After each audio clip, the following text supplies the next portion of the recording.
Thanks, welcome everyone. I'm Tracy McKim. I'll take the chair for the start of the meeting tonight so that we can appoint a chair. If I go to apologies for absence, please. Councillor Reynolds and Councillor Fairweather, I have. Any further apologies? Thank you. I'm going to propose that we do declarations of interest and then appointment of chair, and then do the minutes after the appointment of the chair, unless anyone objects to that. Okie doke. Any declarations of interest, please?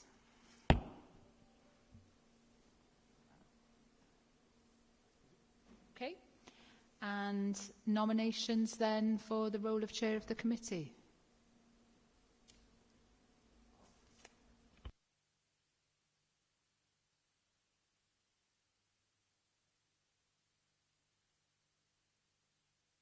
Thank you. Thanks very much. I nominate Gareth Chapman to be chair. Any seconder to that, please? I'll second it. We'll all second it. Second that. Any further nominations, please? Norma, did you want to come in? You're on mute, I think, Norma. Sorry, I was just seconded. Thank you very much. That's fine. Thank you very much. Thanks. Any further nominations? All those in favour? Any against? I think, Norma, were you in favour there or against? In favour. Okay, thank you very much. I'll hand over to you, Chair. Thank you.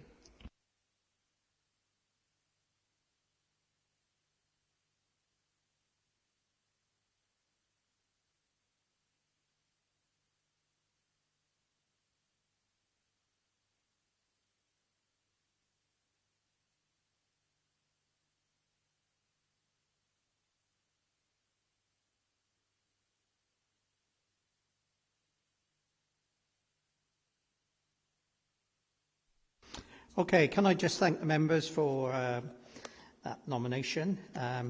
It's great to be chair again for what will be my third year now, so thank you for the confidence, hopefully, that you have in me. Next item on the agenda is the minutes of the last meeting, which is pages 3 to 12. Someone prepared to move that they're a correct record?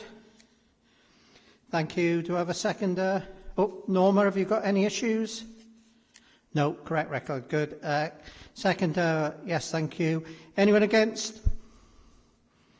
Nope. Thank you very much. Next item on the agenda is, it should be the appointment of the Vice Chairman.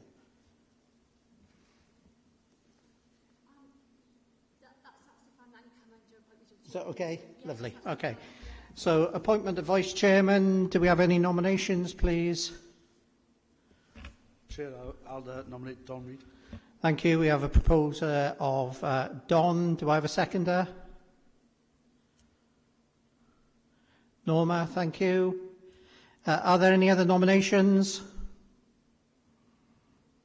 No, there are none. So we've got the recommendation then is Don be appointed Vice Chairman. Anyone against that? No, that's carried. Thank you very much. Before we go on to the next one, which is the Newport City Council Annual Audit Summary, I'm very sorry, but I should welcome some new members of the committee. So welcome to you, Mark. Thank you for joining our first committee. Greatly appreciated. I'm also understand that Councillor John Reynolds gave his apology, which we've recorded, and obviously when he arrives next time, I'll welcome him. And I also understand Councillor Bev Perkins is also a member of the committee, but she's not with us tonight. But most welcome anyway, and hopefully you can contribute to the committee. I'm sure you will.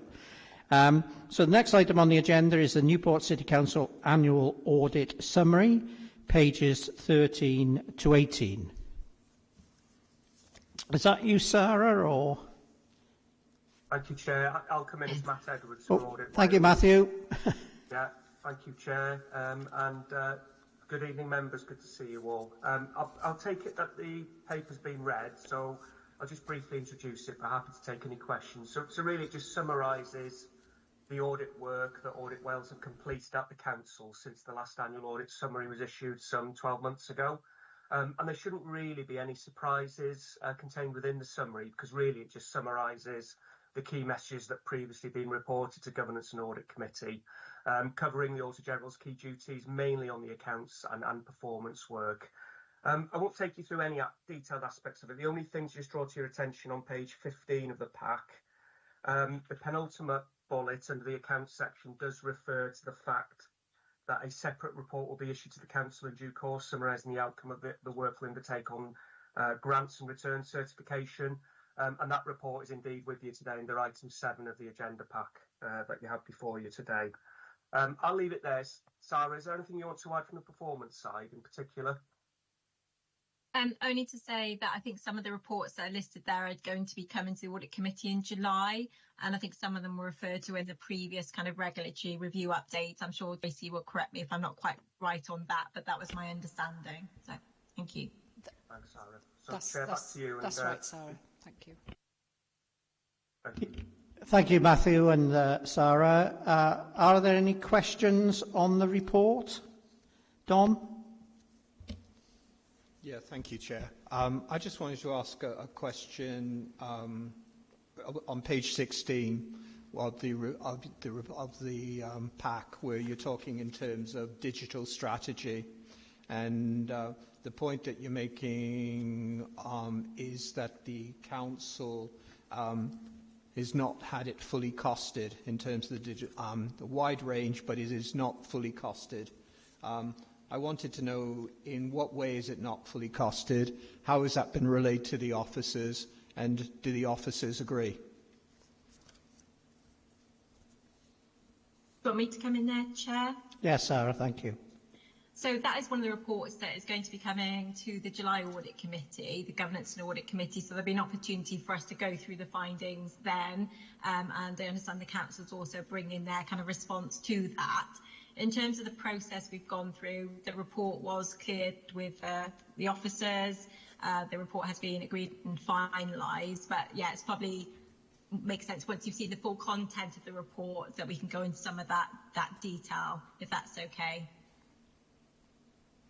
Because it'll provide you with a full picture in the meeting in July.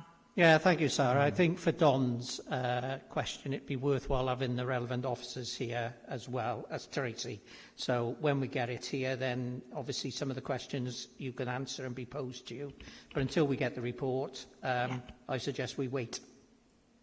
Yeah, and that's one of a range of recommendations. I think we don't fully agree, actually. Okay. But in the round, we've got a series of actions that we're proposing that we can take you through. Okay. Sorry. Could I just clarify then, you don't necessarily agree with this, some of that findings? We don't necessarily agree Okay. about the financial costings, because we would say we have digital budgets and they're published. Okay. Yeah. It's okay. Because I've spent half my life arguing with audit reports. So I just wanted to know whether you were accepting it or whether we've got more to come to help the committee understand the situation. Yeah, I think we just need to wait and see now, Don, don't we, really, rather than preempt what's going to come from Audit Wales and what the response is going to be from the Council. Let's wait and see what the report says, and then we can have a discussion and a dialogue at the July committee. That's the best way forward. Norma? Thank you, Chair, and I'm glad that Don raised the digital strategy, because that was one of the things that I had on my list. I mean, from the annual audit summary, I picked up 4 areas of concerns, and that was the wellbeing objectives, resourcing and monitoring. Their implementation is not sufficiently developed yet. The performance measures give limited information on services and outcome. The digital strategy will be covered, and the counter-fraud arrangements, there are weaknesses to be addressed.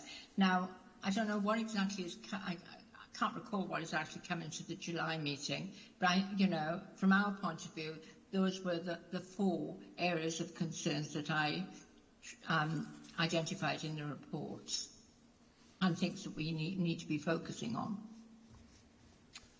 Yep. Sarah, are you able to deal with that? Yeah, I think from my understanding, certainly the digital report, the performance information report, I think the wellbeing objective setting report is also going to be going. I'm not quite sure on the counter fraud one, forgive me, I thought that might have been covered in one of the previous kind of regulatory updates, but Tracy, please correct me if I'm wrong on that one, in which case it will be going. Okay. Tracy? They'll all be picked up in the next meeting. They'll all come to July. We do a regulatory roundup, yeah. Chair, as you recall, and we'll cover all of the recommendations and all of the council's responses to those. I think your point about making sure the right officers are available is relevant, because some of those are me, but not all of those. No, exactly. You know, it's unfortunately we don't want you put in the position answering for the directorates. It's you know, we need the directorates here really. We'll so if you could put them on advance notice, that'd be great. Is that okay, Norma? They're going to come in July. That's fine. That's really helpful. Thanks very much. Thank you both. Okay. Are there any other questions? Any comments, Don? Yeah, I just wanted to comment on regarding page 14, where it's got Newport has 24% of the highest 95 areas, and it's the highest of the 22 unitary councils in Wales, and also that Newport is the fastest growing. I think it's easy to gloss over that in terms of what the officers are having to deal with and the councils having to come up with answers for. So I just didn't want, I wanted to comment because I didn't want it to be glossed over, because really appreciate the difficulties that are facing when you've got something that's growing so quickly. And also in terms of we've got the highest number of all the unitary authorities of the most deprived 10 areas in Wales. Yeah, thanks for that comment. Obviously, you know, the officers will take that into consideration when drafting their corporate priorities and the corporate plan clearly. And again, that's an issue we can pick up when we get the relevant reports in the year, Don, so the backward-looking report or whatever. Are there any other comments? No? Can I suggest that the recommendation is that we note the contents of the report? Someone prepared to move, please? Thank you, Gavin. Can I have a seconder? Thank you, Don. Anyone against? No, thank you. Next report is the Audit Wales Q4 timetable, pages 19 to 34. Thank you, Chair. Is that you, Matthew, again? Yes, I'll introduce it and I'll hand over to Sarah again. Same routine, Chair. And again, for noting really for the committee, it's our quarterly update to the committee in terms of progress with our programme and timetable for the year. It also signposts as well to some other outputs, including national reports from pages 30 onwards, which may be of interest to the committee and to members of the committee. But turning to page 19 and the financial audit work there, obviously we're going to cover the certification of grants and returns under the next item, but just to flag there, which I will refer to in a second, the housing benefits subsidy work remains ongoing, and I'll say a bit more about that shortly. But in terms of the accounts audit for 23-24, the council's draft statements, they're due to be received by the end of June, and we'll be looking to certify those in line with the Welsh Government timetable of the 30th of November, and also similar to that, the Greater Gwent Crematorium Joint Committee annual return as well. We'll pick up with part of that programme of work. I'll hand over to Sarah now just to briefly touch on the performance aspects, but again, happy to take any questions, Chair. Thank you. Yeah, thanks, Chair. Thanks, Matt. So in terms of the performance audit work, I'll just kind of flag some key updates really since we issued this quarterly update, because there have been some.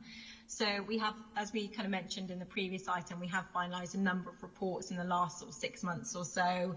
I mentioned performance information, digital, wellbeing objectives, and other key changes there. And we have also agreed and finalised the planning services report, which I understand is due to go to the planning committee, I think the 12th of June, certainly mid-June, just for you to be aware of.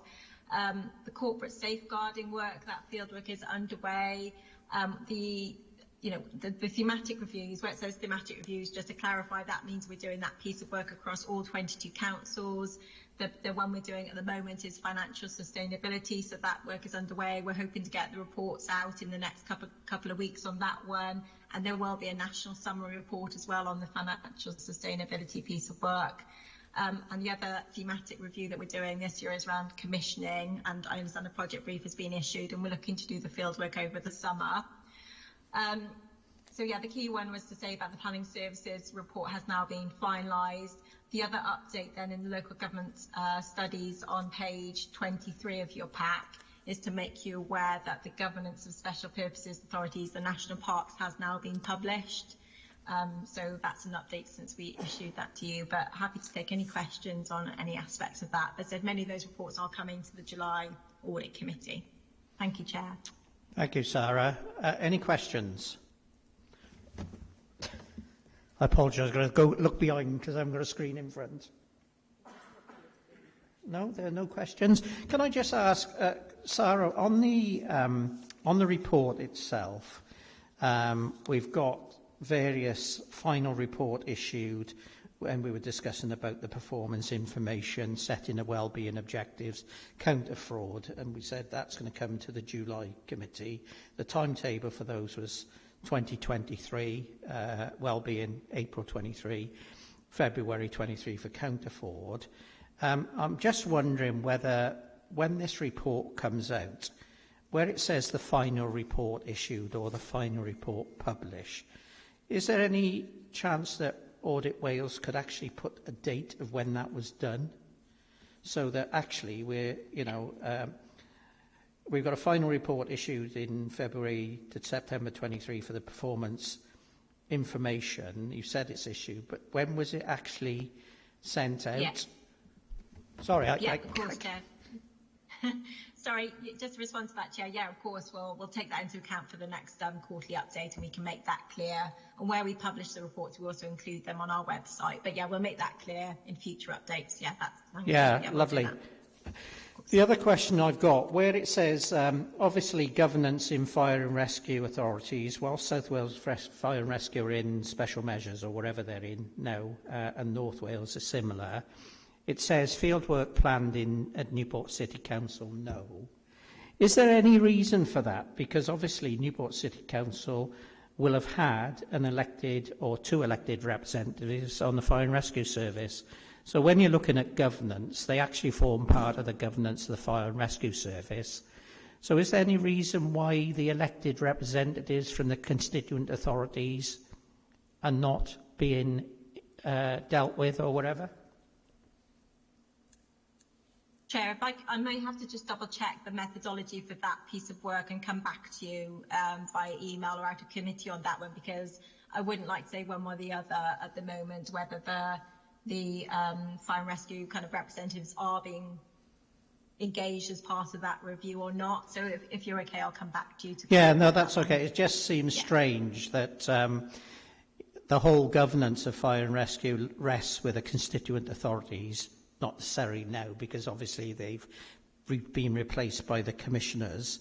But the report into fire and rescue, whilst it had general passings to governance, it was all about culture. But, it seems strange that if you're reviewing the systems and effective of governance, that you should really speak to the elected representatives. But that's the only comment I make. That's okay. I'm happy for you to come back, Sarah. Are there any other comments in regards to the report? Obviously, Sarah, I'm not saying you're the spokesperson for Care Inspectorate Wales or Estyn or anyone else, but again, we've still got some of the issues there. The probation, youth offending inspection, which obviously Newport will be part of, awaiting publication. So I'm just wondering whether it could be fed back to those organisations to put the key dates in there. So if it's awaiting publication, is it this year or next year? So we actually know when it's coming. There's no criticism of them, but it'd be useful as a committee to know when these things are coming out. Sorry, Paul. Sorry, Chair. Just to advise, as well as the Audit Wales regulatory and reports update, the next committee will also include Care Inspectorate Wales and Estyn. So the probationary piece of work which you're referring to there, I believe will be included with that as part of that, that report. But there are others. You've got Joint Inspection Child Protection Arrangements. Findings from Cardiff will be published shortly. It says awaiting publication, doesn't say when. And I think, obviously they've done Denbighshire, Bridgend and Powys, but it's lessons to be learned for this authority, which could be useful taken anything forward. So, you know, it's always nice to learn from other people if they've got it right. Clearly, we don't want to learn if people have got it wrong, but certainly if they got it right. Okay, thank you, Sarah, for that. Are there any other questions? Any comments? No? Again, can I suggest that we note the contents of the report? And obviously, we'll have a report again in July on most of this. So, someone prepared to move that we note? Thank you, Don. Can I have a seconder? Thank you, Gavin. Anyone against? No? Thank you. We've got a report then, item 7, the Audit Wales annual report on grants work, pages 35 to 42. Any questions, anyone? Oh, sorry. Matthew, is that you first? Sorry, I apologise. I was jumping the gun then. I was assuming everyone's read it and were poised to ask you questions. That's fine, Chair. No, and I'll assume everyone's read it as well, so I'll just keep it extremely brief, if that's okay, just to give a brief overview. And again, another item for noting. And really, this report just sets out the high-level findings and costs associated with the grant certification work that we've undertaken at the Council since 2021. And I think it's probably the first time we've produced this report now since 2021, as I mentioned, due to a number of factors, really. One, partly down to the fact we've needed to prioritise other statutory accounts work since the COVID pandemic, but also I think that's been compounded by ongoing issues with the Council's housing benefit subsidy return and some of the issues with identifying and reporting back to DWP since 2019-20. In terms of the detail of the report itself, on page 39 there you can see a brief overview in terms of some of the findings that have arisen in relation to the various returns that we certify on behalf of the various bodies each year.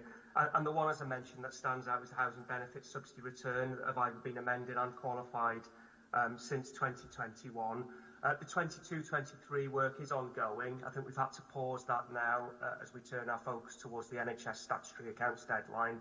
But I'm pleased to say that we've secured some resources now, and subject to conversation with Marion and Rob, we'll be looking to progress that work in July now to enable us to conclude that work as quickly as possible. And the Council's not alone in that. There are a number of councils in a similar position where we're yet to certify that 22-23 work.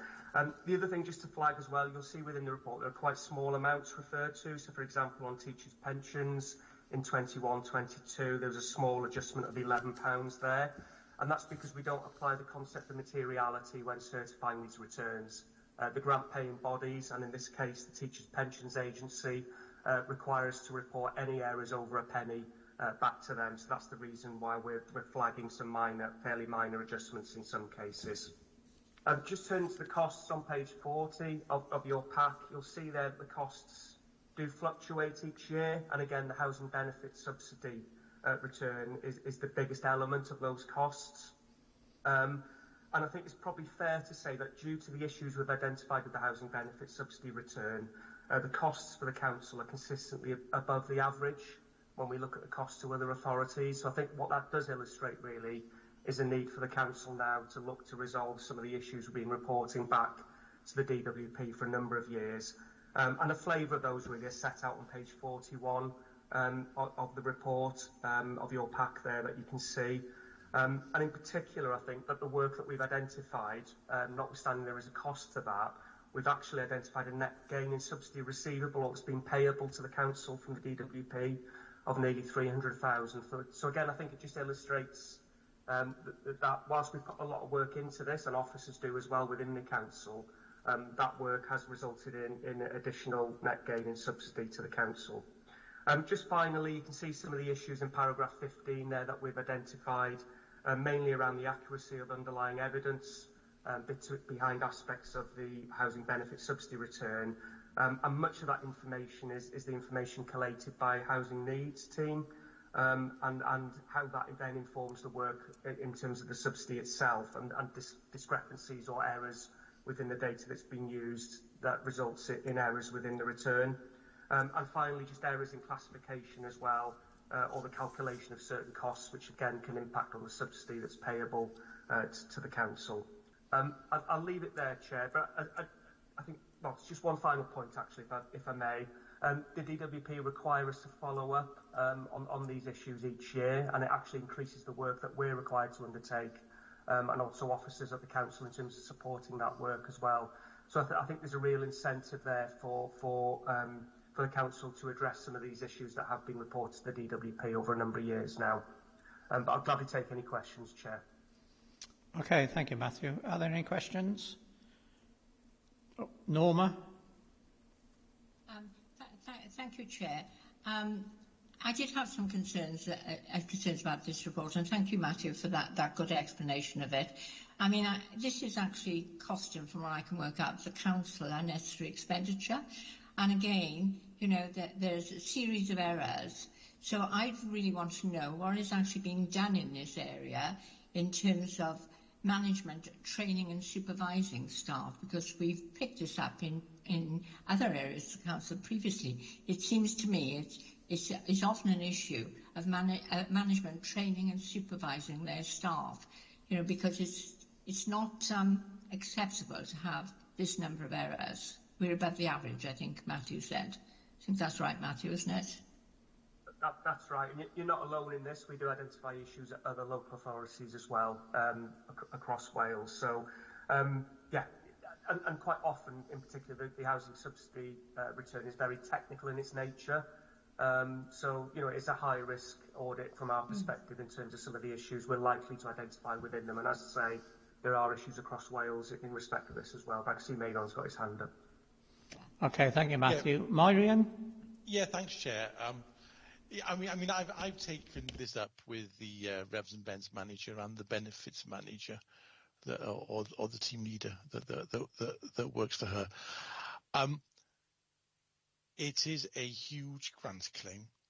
It is the culmination of hundreds and hundreds and hundreds of transactions. And actually, the kind of money that's involved in that claim is in the millions. I mean, many millions. So I think we need to have some context first. You know, this is not a massive error. However, as I think Matthew has said, even a £5 error has to be reported to the DWP. There is no materiality, which I've never quite understood, given that these claims are absolutely in the tens of millions. But it is what it is. We've had a conversation, and the team leader does a lot of self-testing when working with the auditors on this claim. That's how the audit is conducted. We do our own testing based on their samples, and I think that Audit Wales then tests that we've tested things properly. And I think that we take an extremely purist approach to doing those tests. And sometimes it's because we've followed the DWP rules, but then during the audits, it's been identified that that's not been taken into account. And actually, we believe that a lot of the errors are sort of not errors, but for some reason, the staff and the management in that area have not had a, shall we say, robust conversation with the auditors in sort of saying, actually, this is not wrong. There's been an update from the DWP X, Y, and Z. So we're just trying to get to the bottom of this. I'm reasonably satisfied at this time that staff training is kind of fine. Staff knowledge and experience is also, you know, fine. And I think that we just need to change our approach to some of the, let's call them errors, but we don't think they are errors. So we're going to be taking a much closer look at what we find in the future. But I just want to reassure the committee, though, that whilst the figure in itself looks like a sizable figure, it's extremely small in the context of the housing benefit claim, and we are pursuing locally what the issues are and trying to get to the bottom of it, and we think we've kind of cracked it. But so I'm hoping that we'll have a better audit in the future, with maybe a more robust set of challenges going back to the auditors as well. Norma?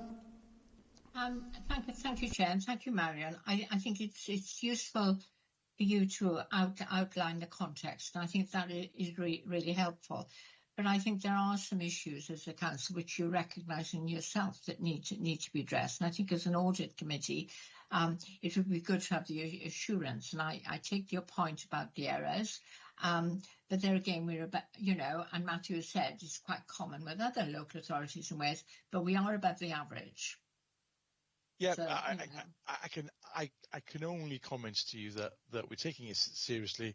I've already had some conversations locally, which has given me my own assurances around skills, experience, and training. And I think that we need to just take a slightly different approach as to some of the stuff that we are finding. So, we're not resting on our laurels. We have discussed it, and we are going to hopefully see an improvement in the future when we change our approach as to how we test and find these things. Norma? Yeah, could I come back on that? So can you just give us a brief overview of what this new approach is then, Marion? Well, I think there's kind of so I'll give you one example where there was a seemingly an error against how something should have been dealt with.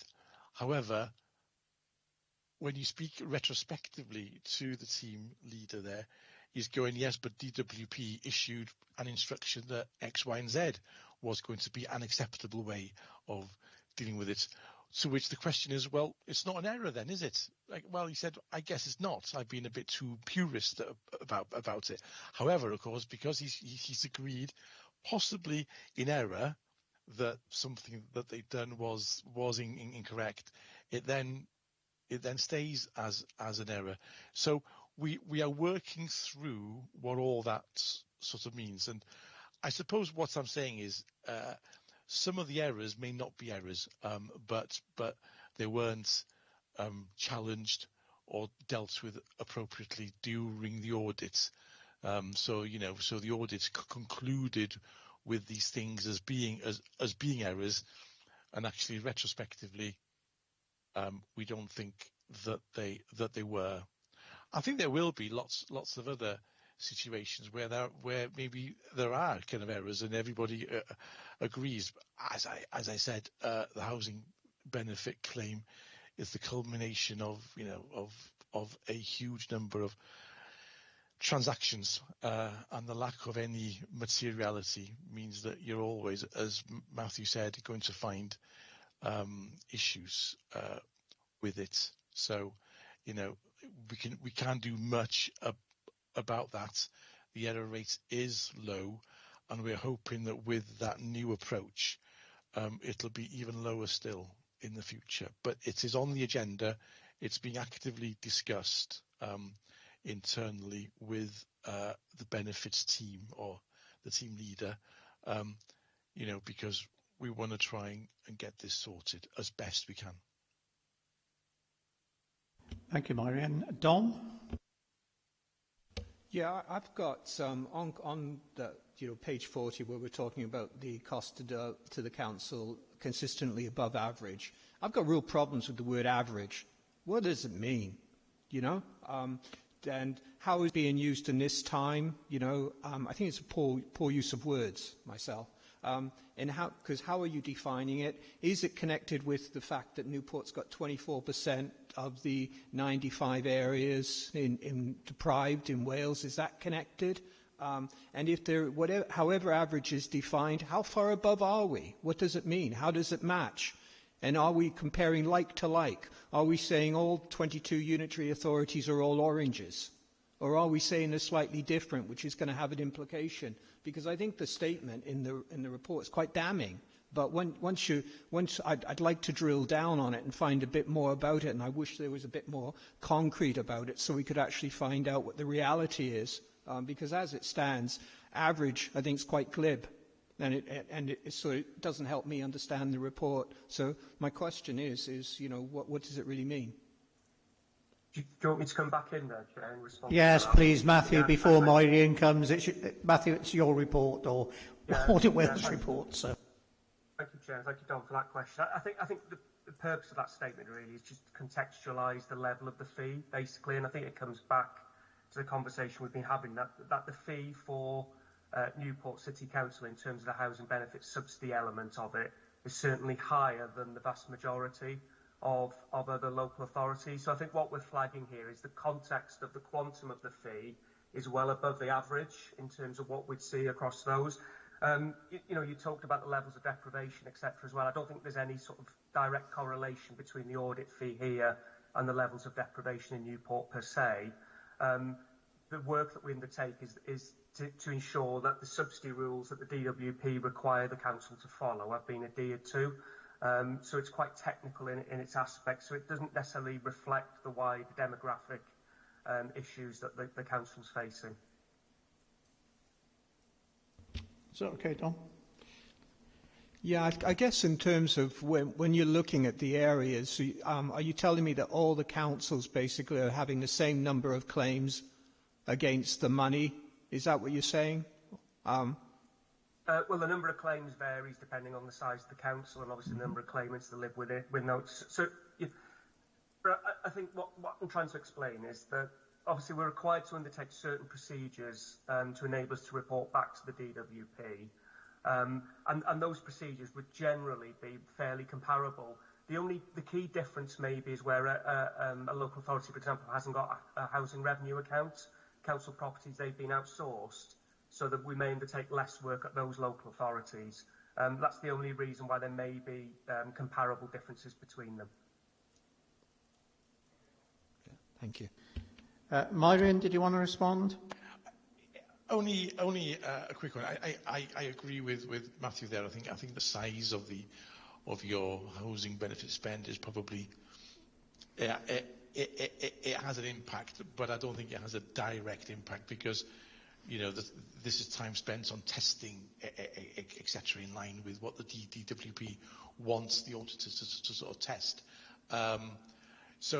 But I think it's probably incumbent on me to say, when we're talking about averages, of course, that Newport has, like many cities in particular, experienced a huge growth in kind of people, homelessness, etc., and they're all virtually housing benefits claimants, and we've seen a lot of increase in our workload in that area since 2021 and the COVID pandemic, and that has created some problems as well with the claims sometimes in terms of the interface between housing colleagues and the housing benefits team regarding data, etc., that is required to justify the kind of claim. So that workload has really put housing and housing benefits under a lot of pressure, and I think Newports, like say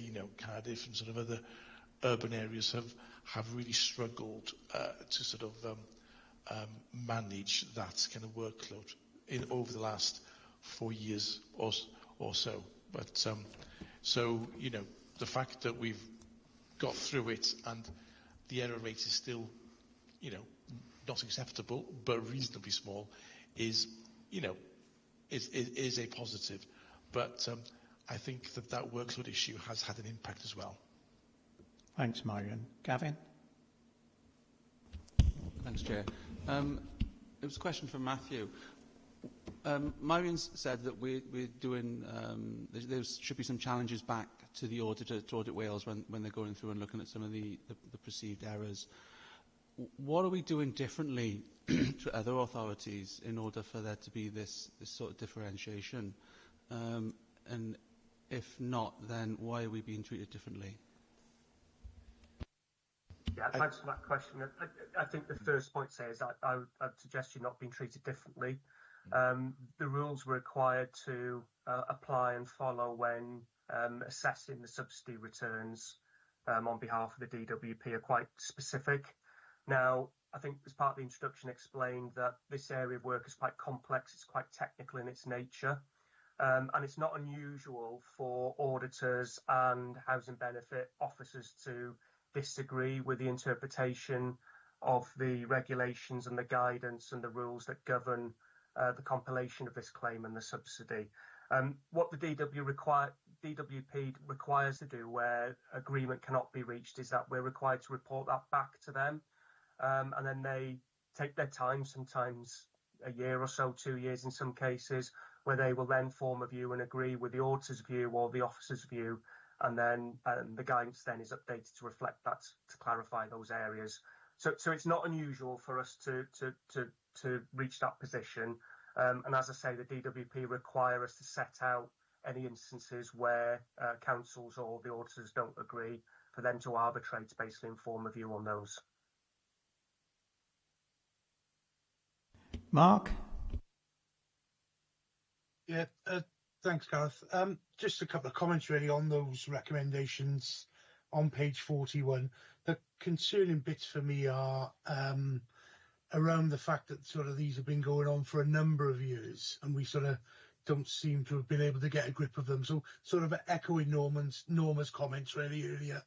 And if I'm honest, Marion, I wasn't convinced by your sort of reply to Norma really, that you sort of didn't give me the assurance, certainly, that you'd sort of got a handle. I felt your response was, we're not going to agree so much with the auditor in future as opposed to get our house in order in terms of resolving them.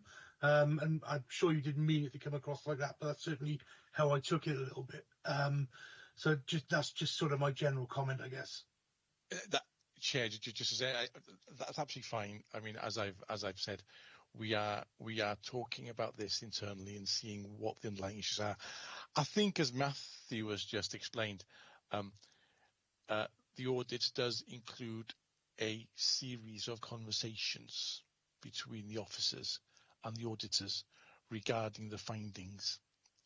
And in hindsight, I think that our benefits people felt as if they needed to be more challenging, because actually they were of the opinion that they were in compliance with DWP issues, but they didn't strongly make that point. So actually it just went in as an error as opposed to a disagreement. And and therefore, I'm encouraging them now to sort of find their voice, to gain some confidence in going, if you feel that you're doing the right thing per the WP regs, etc., then you should say so, as opposed to, okay, that's an error. They should actually find a voice and say, actually, no, we think X, Y, and Z. Perfectly okay for the auditors and the housing benefit staff to have a disagreement. There is a mechanism, as Matthew has explained, for that to go back to the WP. So the number of errors, I believe, will be reduced in the future, because the benefit team will find a voice that says, no, that's not an error, that's a different interpretation, and then let the DWP resolve it in their own good time. Yeah, so apologies if my previous explanation was a little bit haphazard, but I think Matthew's explanation there helps me clarify what I meant by there'll be less errors in the future. I think that they're different interpretations.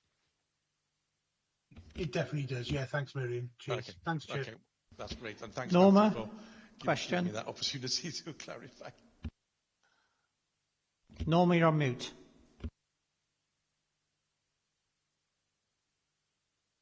Thank you, Chair. I mean, I'm struggling a bit with this, in that the regulations are the regulations, and interpretations in my mind should be broadly in line. So I don't quite get that, we disagree with DWP. When DWP set the regulations, to me they should be fairly clear for staff to interpret, and as long as they're managed and supervised properly, I would have thought that should just work. So I'm still not entirely convinced on this.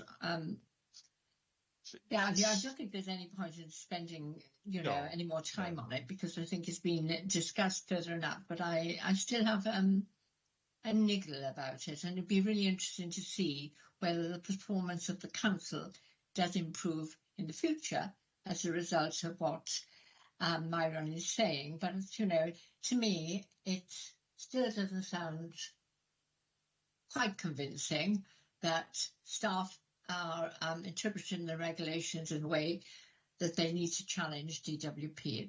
It doesn't convince me. So let's wait and see how things move forward here. Thanks, Norma. Don? Okay, I'm going to do a dangerous thing. I'm going to disagree with Norma.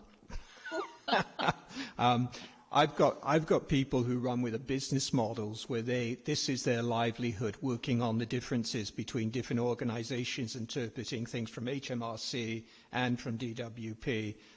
I think this report would be much better if there was something in there saying that there are differences going on as to the interpretation of what DWP want, and they're subject to clarification. Because we've all seen this, and whether DWP or the revenue, they issue something later, so it's clarified as to what they're looking for.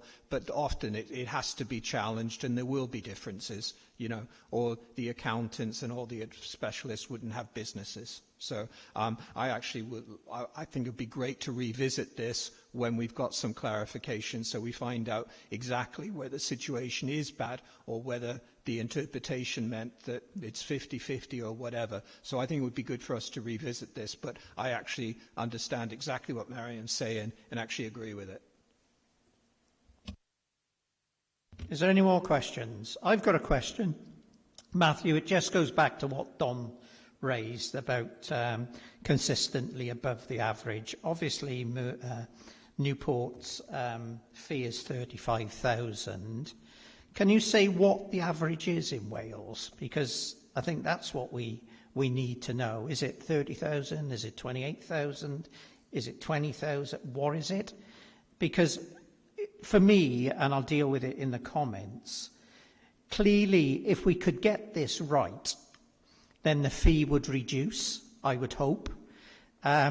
And rather than be at the level it's at, clearly in 22-23 it went down to 16,000, but that's not yet been certified. But the previous years it was 40, and before that was 44. So we're going in the right direction.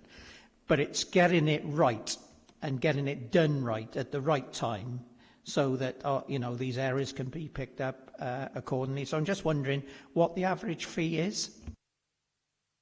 Yeah, I agree with you, Chair. Getting it right is key, and that will have a direct correlation in terms of what the fee would be, because we charge on a per diem basis, a daily basis. So the more issues we identify, or the less efficient in terms of responses and the time that takes, it all adds to the cost of delivering this work, which we're required to bill for. I haven't got the average or Wales average to hand, but I can certainly share that with the committee, Chair, if you leave that with me, and I'll circulate that to you after the meeting, if that's okay. Yeah, no, that would be useful. And I think, picking up Don's point, in any future report, it would be useful just to say what the average fee, because at least then you've got a benchmark against how far Newport is off against the national average. So I think that would be useful. So thank you for that. That'd be useful. Good, thanks. Are there any comments now? Obviously, Mark took advantage of me, but there we are. Are there any comments? I've got some comments to make, and I think I'm reiterating really what Norma and Mark has said. I am concerned that throughout the report it said a lot of these issues have been ongoing over a number of years. If you look at paragraph 10, and again in other paragraphs it says 12, the housing benefit substitute return has identified various issues and errors over many years. So it does give me some concern, and whilst I understand what Myron has said, he's had some discussions with the staff, etc. Unfortunately, Myron, that doesn't satisfy me enough. And what I was going to ask in regards to certainly the questions some of the committee have raised is, can we have a comprehensive report on this, setting out, what the issues are in regards to the errors that have been picked up, or what they are. What quantum are we talking about? Are we talking about tens of thousands of pounds, hundreds of thousands of pounds? What we're talking about? And can we have sort of an action as to what is being done about it? Because I would rather have that from yourselves before we take this. We've got to take this forward, but we'll take it forward. If it raises issues for me, then I would like to refer it to scrutiny for them to investigate, or maybe internal audit for them to look at. But also it gives us ammunition for our colleagues as well in Audit Wales, that we can challenge them as well. So, this goes both ways in my view.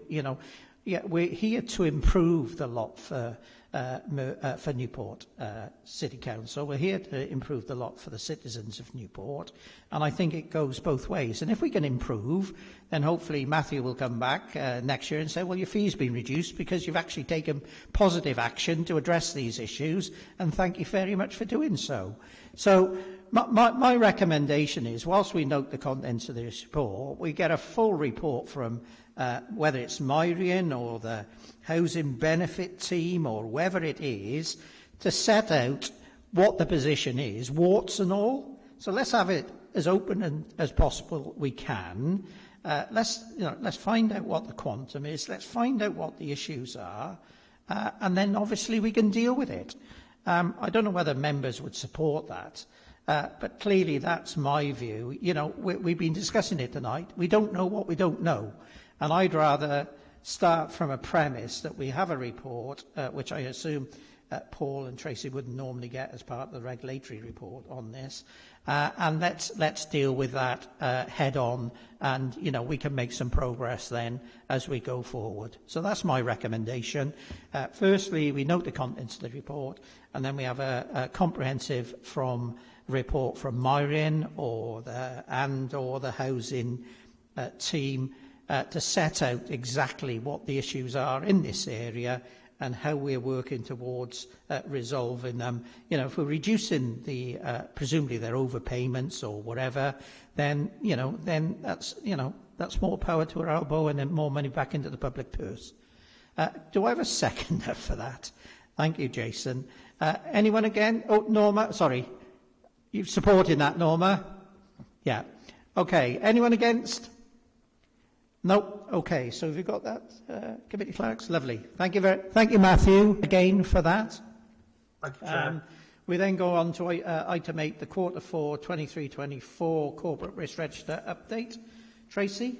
Thank you, Chair. I'll introduce and Paul will give us some of the details. As you say, it's the Q4 Risk Register update. A few key things to note. 15 risks recorded, 9 severe. But one new risk, which is the WCCIS replacement system issue, and one de-escalation, which is the delivery of the internal audit plan, which I know members have asked about previously. I'm just going to flag that we previously did some work with members on what risk looks like in Newport. Because we've had some changes, we may wish to rebook that perhaps a couple of meetings from now. So we'll do that because some of those questions tend to come up. But a reminder for everyone that this is about looking at the system and how we manage risks rather than the detail of those risks, which is at Cabinet. The other thing to say, which members sometimes ask about, is the dates within the risk on the risk register. We're coming up to, well, we are currently closing our service plans and reviewing plans for next year, and so a lot of the dates therefore end on the 31st of March, but by the next risk register we would expect those to have been reviewed, and that's a process we're going through currently. I imagine that would be a question. Paul, any details you want to take us through? Thank you. So there's just a couple of details just to go through with the committee. In the last committee meeting, there was a couple of points raised in relation to the highways risk and to the housing risk. So I'm just going to address both of those. The highways risk is going to be going to the scrutiny committee in July, where they'll be discussing the new highways asset management plan. The scrutiny committee have been made aware of the issues being raised by Governance and Audit Committee, and that will be fed back into Governance and Audit Committee following that meeting. The other issue that was raised in the last meeting was to do with the housing risk and a couple of the actions and policies taken quite some time to be delivered. I spoke with the head of housing who has advised that some of these policies, they're taking longer than perhaps what people would necessarily think because they go through Welsh Government. They have to be approved by Welsh Government. So there's obviously a longer period in which those plans have to be submitted. So it's just to address some of those concerns raised there. Just going back to the new risk that was raised, which is the WCCS replacement risk. So this is the social services system, which is used by children's and adult services and other departments within the council. This is a national system, and I think it should be stressed to the Governance and Audit Committee in that this particular system, we are largely, at the remit of Welsh Government and the Health Service in terms of the replacement of that. We are a voice as part of one of the many local authorities which are affected by this. And so there is a lot going on in terms of the procurement of the new system. This risk is being raised because of the fact that it could, it's a big system which is used by the council and other local authorities. And it's important that we kind of address this now before we get to that end point in December 2025. The other risk in terms of the delivery of the internal audit plan, that's been de-escalated. I believe representatives here from internal audit are here to discuss the delivery of the internal audit plan, and Marian's here. So obviously they can take any questions when that item comes up. And yeah, we're happy to take any other questions from the committee around this report. Thank you, Tracy and Paul. Any questions? Don? I think Paul would be disappointed if I didn't have questions. Paul, this question probably Marian's going to answer. On page 61 of the report where you've got balance in the council's medium-term budget, it talks in terms of extremely challenging, medium-term. So it extends past this current year. My question is that in the risk mitigation action plan, nothing is noted as going forward, anything required, and yet it seems the risk carries on over the future years. I'm just wondering, is there any plans for any mitigation, or do we just wait till the next financial year? Chair, I can answer that one. There probably should be something on there. Obviously, the council is putting in place a transformation plan. Projects are already underway, and hopefully we can see that sort of surfaced with cabinet, etc., in the future. And then the council, through the exec board and senior management, will need to develop other approaches to finding savings as well. So I think those comments should have been on there. So apologies that isn't the case. We have struggled, but so has most other councils, to put together a medium-term plan that is balanced, and we do inevitably, therefore, end up balancing the following year's budget, clearly, because that is the minimum that we need to do. But yeah, so we will make sure that those comments on the transformation plan and the developments of the other approaches goes in, so that's there next time. Yeah, just to add, as pointed out by Tracy right at the start, all of the actions and the risks will be reviewed, and obviously for 24-25, the finance team will be included as part of the mitigation action plan, the next medium-term kind of financial plan process, and the actions will kind of reflect all of that work, which will be ongoing with that as well. So, yeah, it's just to address that. Robert?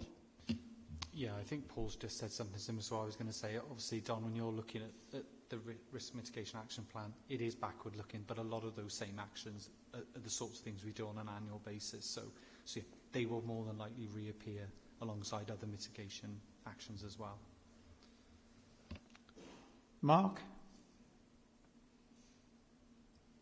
Thanks, Gareth.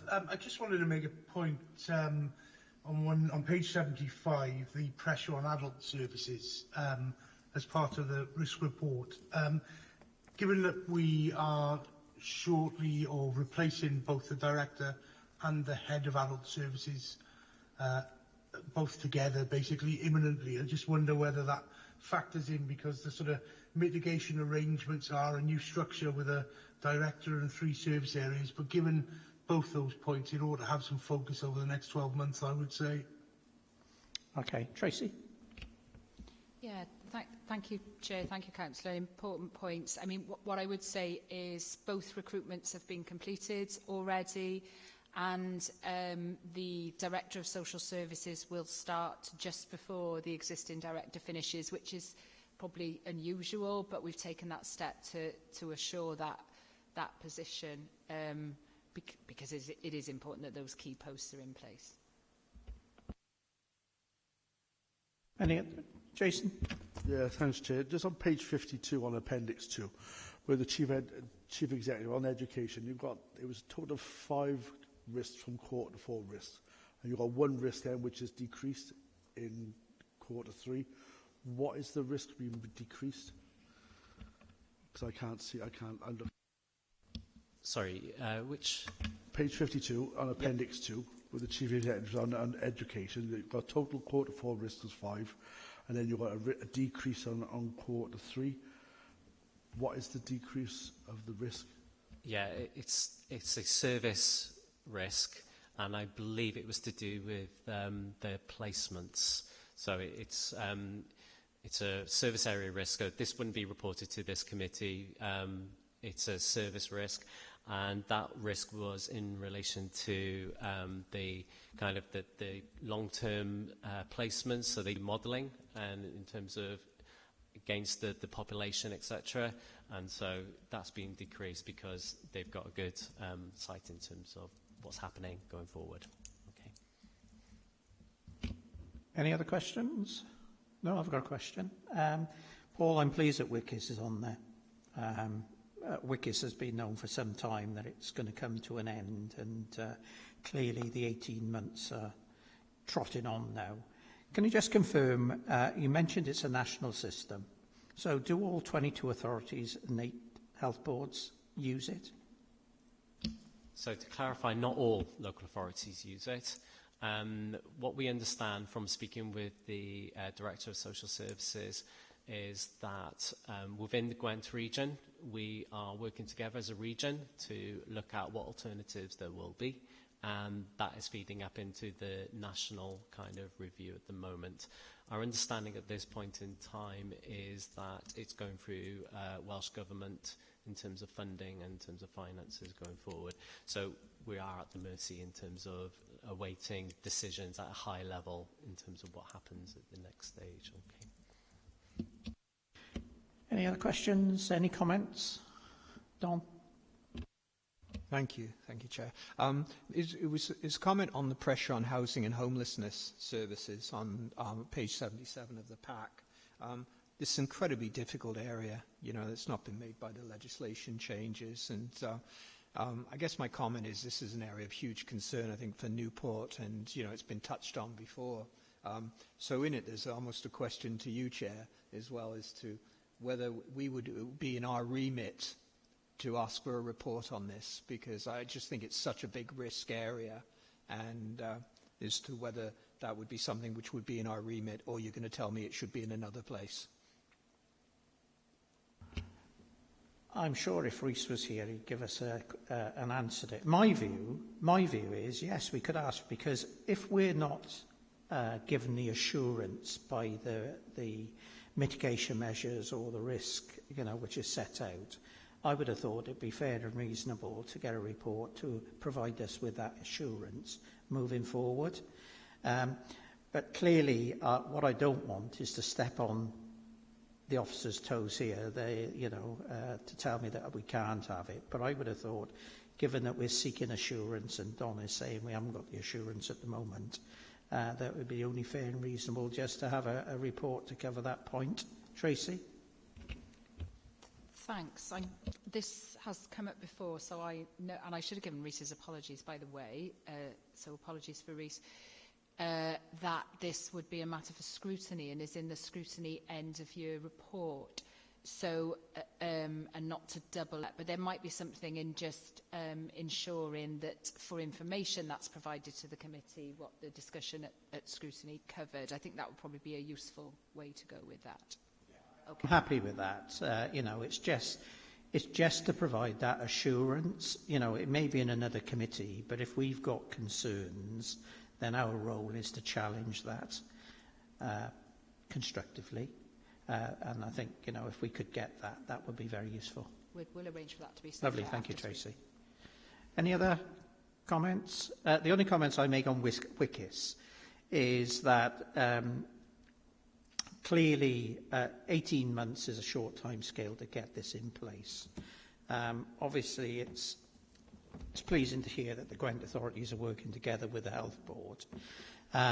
But in reality, the system needs to be all Wales, because these young people travel, the adults travel throughout Wales. They move from one place to another. And if we've got one system that's not compatible with, I don't know, Wrexham or Flintshire or Isle of Anglesey or wherever it is, then there's a discussion to be had. So I'm just wondering whether, if Welsh Government are looking at this at the moment, are they going to insist that it is an all Wales project that needs to be taken forward with everyone everyone's systems talking to one another, or even if you buy different systems that they can talk to one another, and even if Welsh Government give the approval for the go ahead, are we then into a tendering process and looking for a preferred contractor, negotiations, and is the 12 months or whatever timescale then enough to get the system in place, given that you've got to run your existing system with any new system that comes on board? I'm sure Don can answer me that, given his technical background. But it's just that assurance that if it falls over in December 25, it's making sure that we got the right information again at the right place and readily available. I don't know whether you can answer that, Paul, but if you can. All we'll say is we'll note that from the Governance and Audit Committee. We'll feed that back to the Director. Okay. And obviously, in future updates, you'll obviously be provided in terms of those updates as to the progress being made. And obviously, any decisions that will be made will also be going to a Cabinet member or via the appropriate process as per our Constitution. Okay. Tracy, you want to say? Thanks. And I don't want to give any false reassurance about the WICIS risk, because it's really significant and important, as you've set out. The other thing that we haven't said here is that we have a shared IT service with a number of other authorities, which really helpfully gives us an ability to work as a region as well. That's SRS, is it? Which is SRS, which is a moderate advantage over some others who are working on their own on this. So it is another mitigation, I would say. Can I just ask, do we have the budget? Has the budget been allocated for this system from the Council's resources? I'd have to check on that. Okay, because obviously what you don't want to do now is, I would have thought some budget allocation is there, because otherwise you'll be trying to find X amount of money. So if you could, that'd be useful. And in the third bullet point, you said there could be potential risks. Isn't it a real risk? Yes. Good correction. Thank you. Okay. Jason, sorry. Yeah, I'm not quite sure if it's just maybe a point, just not a clarification, or it's a bit concerning of me, where you're on the homeless, as where Don was saying. I'm reading on the bottom of the direction of the risk. It says supply is not keeping pace with demand, and the cost of living crisis is starting to increase further demand. They said a number of initiatives are being explored to increase the supply of temporary and permanent housing and reduce the use of bed and breakfast and hotel accommodation. Well, there's a matter of risk already. Do you mean, we've got there's nothing, housing is not, it's very short. So how can they be looking at more initiatives to try and reduce it if there's nothing there? So what sort of a direction they go in with this to deal with that. I think what Tracy said, if we can get that scrutiny report, and again that may provide, hopefully it won't pose more questions than it answers, but hopefully it's been looked at by scrutiny. You know, they've certainly challenged that, and again we can look at that going forward, Jason. Okay, Gavin, did you? Yeah, it was just a quick housekeeping one. It's not cabinet members anymore. It's now cabinet member.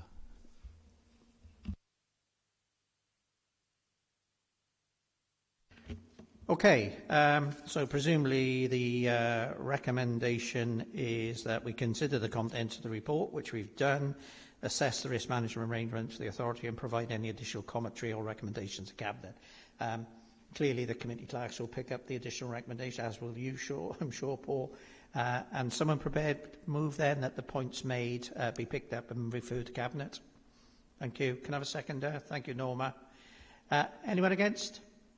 Nope. Thank you. Next item on the agenda is the Treasury Management Outturn Report 23-24. Is that you, Robert, or Myriam? That's me. Oh, Laura. A speaking part again tonight. A speaking part, yes. Welcome. Thank you, Chair. So this report is to inform the committee of the Treasury activities undertaken during the 23-24 financial year and confirms that all Treasury and prudential indicators have been adhered to. So the level of borrowing as at the 31st of March 24 has reduced from 138.6 million to 137.7 million. The reduction in borrowing is in spite of the authority taking out additional SALEX funding loans, which were interest-free and linked to specific energy projects, as well as 2 small PWLB loans that were redeemed at the end of September, which were not refinanced. There are also a number of loans which are equal instalment payments. So at the start of the financial year, the authority had 6 LOBO loans, and within 23-24, 3 of those LOBO loans gave notice that they were intending to increase the interest rate. The council made the decision to repay the loans at no additional costs, as accepting the revised terms would mean the authority would still have that financing risk for those loans in later years. So the authority actually took out £15 million worth of new long-term borrowing from the PWLB in order to repay those 3 loans. This had no impact on the net borrowing of the councils overall. This is the first time new long-term borrowing has been required for a number of years, and the other 3 LOBOs have got call dates within the next 12 months. So again, if this option is exercised and an increased rate is proposed, a decision on how to proceed will be considered alongside other financing options, and this will be made in conjunction with our Treasury advisors. So investments have also significantly reduced from 47.2 million to 13.9 million throughout the second half of the financial year. This was anticipated as reserves are being used in line with their approved use, the continuation of the capital programme and the reduction in the internal borrowing capacity.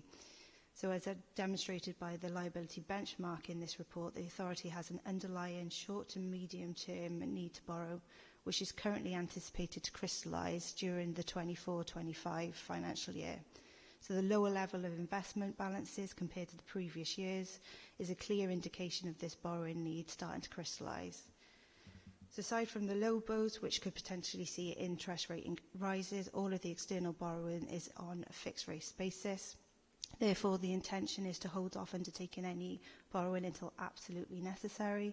The current forecasts from the Council's Treasury advisors suggest that the rates will remain broadly in line with current levels before steadily starting to reduce.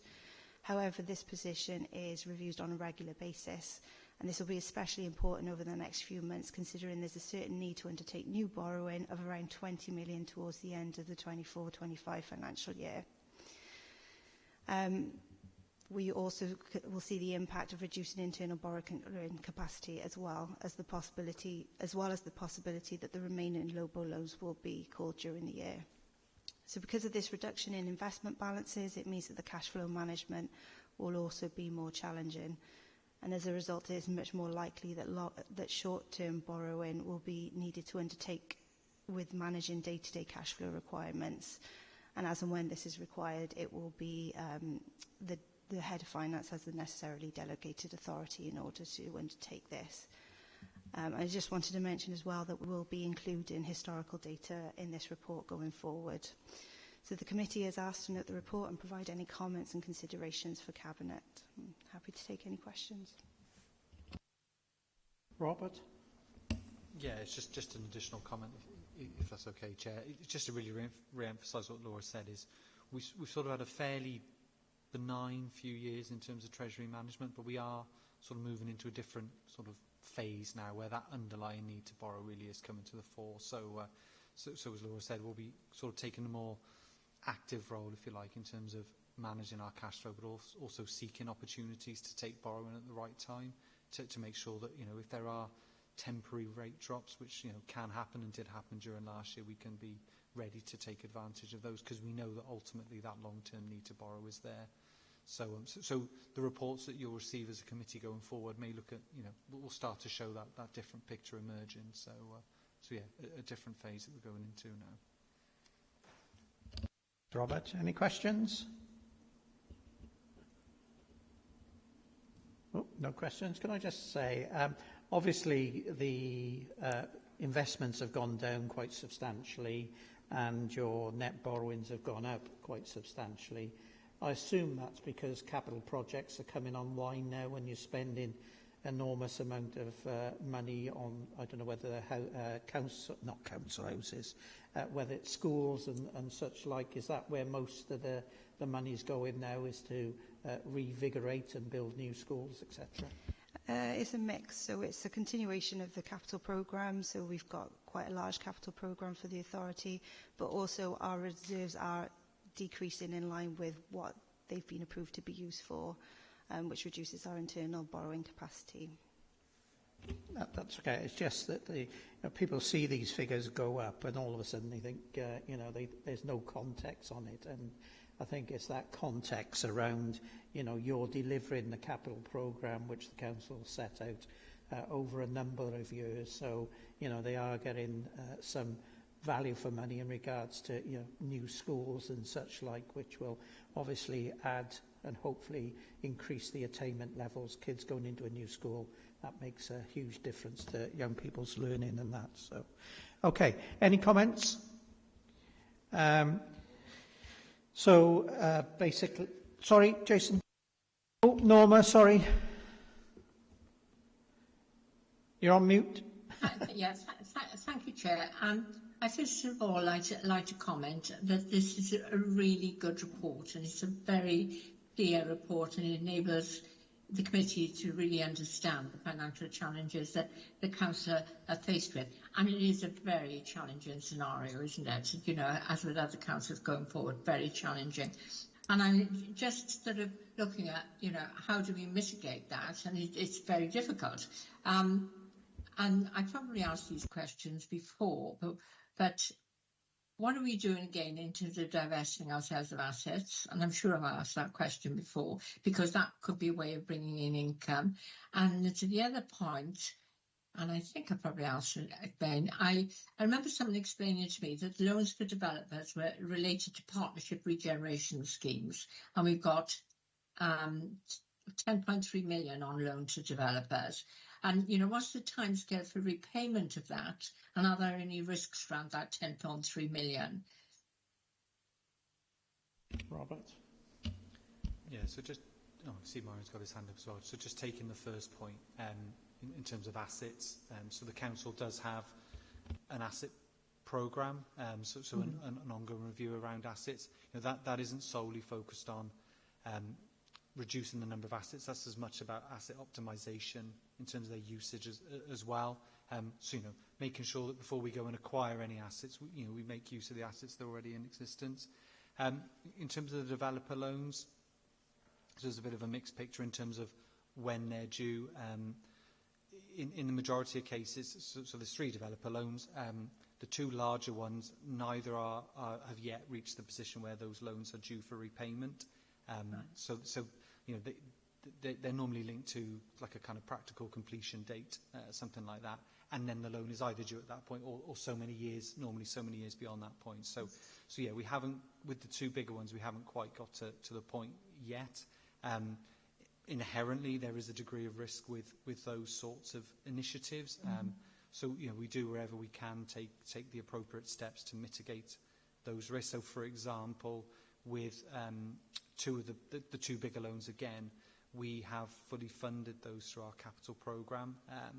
So what that means is that in the event that those loans weren't repaid or the principal amounts weren't repaid, we're not at that point at a disadvantage because we've already sort of financially covered ourselves on those loans. But what it means is we effectively forego the capital receipt that we would get from the repayment. So we are being very prudent and cautious in our approach around those loans to, in recognition of the fact that they are inherently risky, but also connected to, areas like retail, for example, which are suffering at the moment as well. So hopefully that provides enough reassurance that, as an authority, we're doing what we can to cover ourselves there.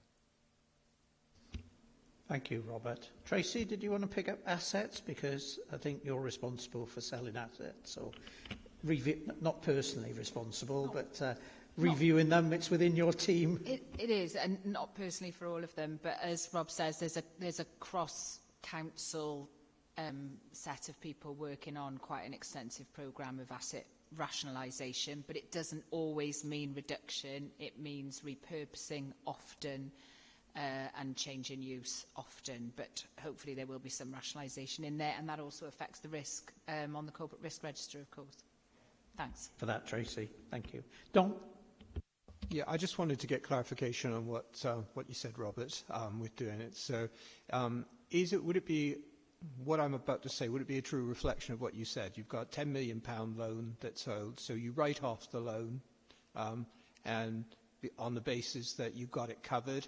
And so if you do get the 10 million, it's like having 10 million new money, almost like a profit. Yeah, I wouldn't want to use the word profit. But, I didn't think you'd like the word profit, actually. Yeah, so in effect, we are, as I said, we're funding the cost of the loan. We're treating the loan, so we've issued the loan, but we're treating it as though it's expenditure in the accounts. So, but then, as and when those loans are repaid, as I said, it's more like a capital receipt. So it's new capital resources basically that we can then use to replenish the ones that we've used to issue the loan in effect. So it gives us the opportunity to direct those towards new capital initiatives or something like that. So hopefully, I think we are saying the same thing in broad terms. Myrian? Rob, I was just going to say, whenever the council borrows money, it's required to set aside a revenue budget to repay it. That's the MRP budget. We have set aside MRP budgets for those two loans. So the alternative would have been not to set aside MRP because the developers are expected to pay us back. However, of course, if there was to be a problem, then we would need to consider, doing it at that point. So what we did from day one was to set aside MRP budgets to repay these loans over the long term, which means that anything that the developer, as Robert said, gives us, and hopefully the full loan, that's what's expected, will then be available for us as a capital receipt. And actually national guidance on this now supports a similar approach, although we did it locally before that national kind of approach was made. So that was quite pleasing, really. We were being prudent and sort of sensible, and because of the troubles with these sort of loans nationally, we've all heard about councils getting into difficulties, as it were. That's why the guidance has now changed on these things. But luckily we were ahead of that curve. So yeah, that's why any repayments will be a capital receipt, because to be able to be used, because we are already funding the repayments of those loans separately. I hope that helps. Can I just pose a question then on that, Myrian?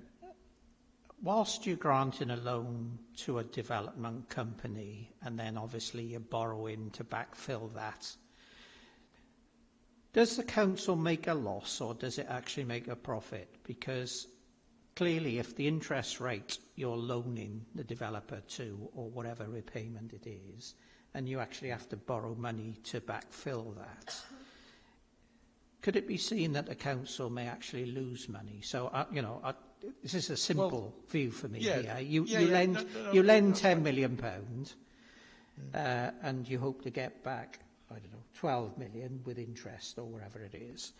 But to borrow money, you get 10 million, but actually to pay it back, you have to pay back 15 million. So in real terms, council loses money. So I'm just wondering, do you actually get your money back plus a bit of profit?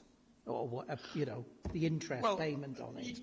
Yeah, I mean, we do charge interest on these loans, or interest is due and payable on these loans.